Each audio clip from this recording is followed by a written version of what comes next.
नमस्कार,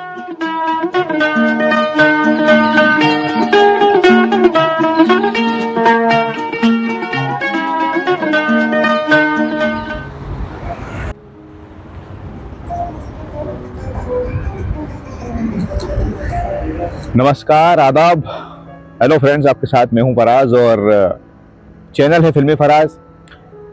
आज का ये खास वीडियो हम आपके लिए लेकर आए हैं। शारजा पहुंचे तो सोचा है यहां से आपके लिए एक वीडियो शूट करें।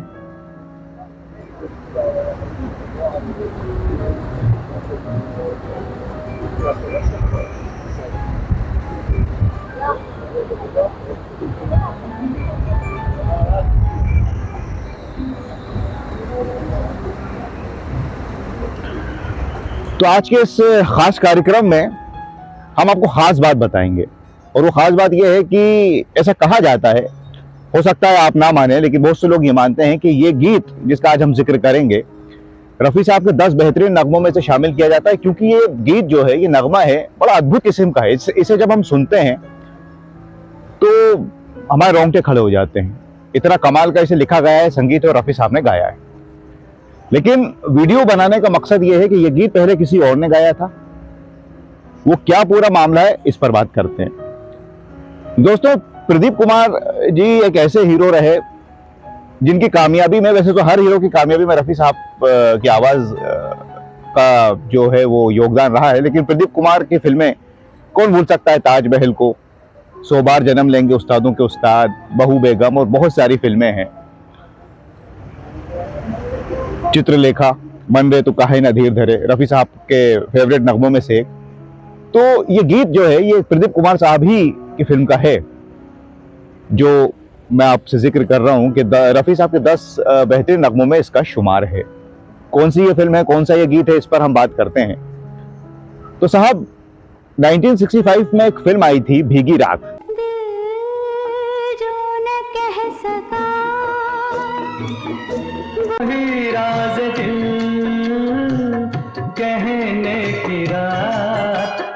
ऐसे तो न देखो कि बहक जाए कहीं हम, ऐसी न कहो बात के मर जाए यही हम।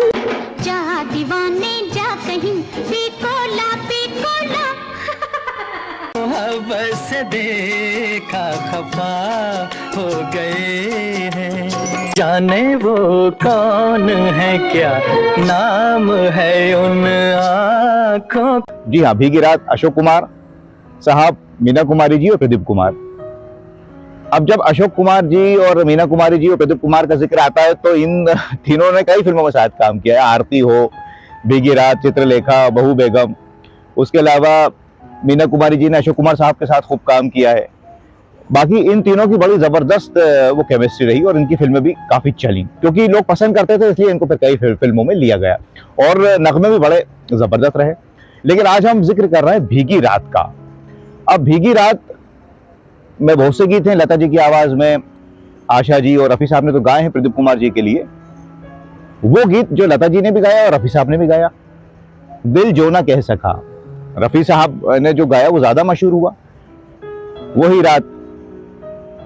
अब ये इतना मशहूर और इतना मकबूल गीत है। जी हाँ, आपने सही पहचाना, आज हम इसी गाने का जिक्र कर रहे हैं। ये रफ़ी साहब के 10 बेहतरीन नगमों में इसको शामिल करते हैं। अद्भुत नगमा है, लेकिन इसके बनने की कहानी क्या है।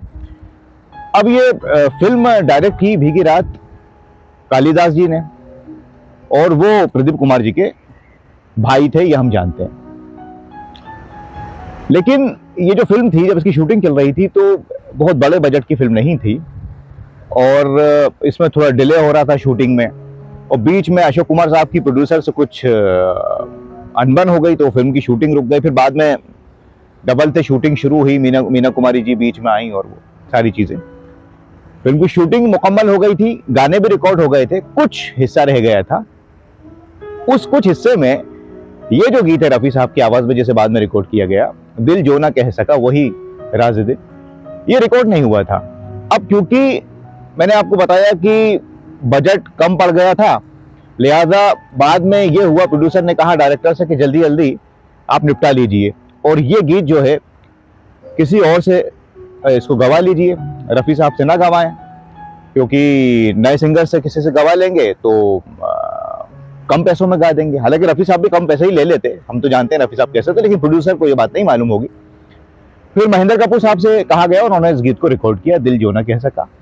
हमने ढूंढा इसे पर हमें मिला नहीं ये गीत महेंद्र कपूर साहब की आवाज में, नहीं तो हम आपको सुनवाते। अगर आपके पास हो तो हमें जरूर उसका लिंक भेजिएगा।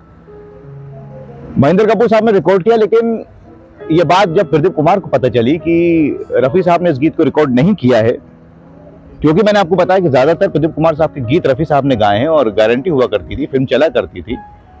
तो प्रदीप कुमार अपने भाई के पास गए और कहा कि मैंने सुना है रफी साहब नहीं गा रहे। तो उन्होंने पूरी बात बताई कि बजट का मसला है, प्रोड्यूसर नहीं मान रहा है। प्रदीप कुमार ने कहा भाई ये गीत बड़ा कामयाब होने वाला है, मुझे भी अंदाजा है, रोशन साहब का संगीत है और इसे आप रफी साहब की आवाज में रिकॉर्ड करवाइए, चाहे कुछ भी करना पड़े। खैर बड़े मान मनोबल के बाद प्रोड्यूसर से बात हुई और फिर ये तय हुआ कि इस गीत को फिर डबल से रफी साहब रिकॉर्ड करेंगे। अच्छा, रफी साहब गाना रिकॉर्ड करते नहीं थे, अगर कोई और गा देता वो फिर पहले उस गायक से बात करते, फिर बड़ी मुश्किलों से। बहरहाल खैर रफी साहब को समझाया गया और महेंद्र कपूर साहब से बात हुई। और महेंद्र कपूर साहब रफी साहब की इसलिए इज्जत करते थे क्योंकि वो तो शागिर्द थे रफी साहब का, और वो खुश हुए कि इस गीत को रफी साहब गाएंगे तो इसमें 4 चांद लग जाएंगे, जो लगे भी। फिर रफी साहब ने दोस्तों इस गीत को रिकॉर्ड किया और प्रदीप कुमार की हसरत पूरी हुई। और ये गीत, ये नगमा इतना मशहूर तब भी था, आज भी और हमेशा रहेगा। इसका मुखड़ा, इसके एक एक अंतरे, और जो रफी साहब ने इसको जो सुर में गाया है, जो संगीतबद्ध किया है रोशन साहब ने और मजरूर साहब ने लिखा है, चलिए मुबारक जश्न दोस्ती का, दामन तो थामा आपने किसी का, आया है। मेरा भी ये फेवरेट नगमा है रफी साहब के गीतों में। लेकिन इस गीत के बनने की कहानी ये थी, बड़ी मेहनत की प्रदीप कुमार साहब ने, तब जाके ये गीत शामिल हुआ रफी साहब की आवाज में। दिल जो न कह सका वही मुबारक जश्न दोस्ती का, मुबारक तुम्हें किसी की लरजती सी बाहों में। आज दिल की कीमत जाम से भी कम है, तो थामा आपने किसी का हो सकोई, जाग उठा बदन में दिल कहने की रात आई। तो ऐसे किस्से हम आपके लिए लेकर आते रहते हैं और इस वक्त हम घूम रहे हैं अलग अलग हिस्सों में, तो वहीं पर वीडियो शूट कर रहे हैं।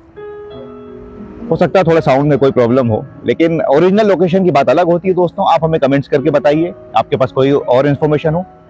अगले वीडियो तक के लिए अपने दोस्त फराज को इजाजत दीजिए। नमस्कार, खुदा हाफिज।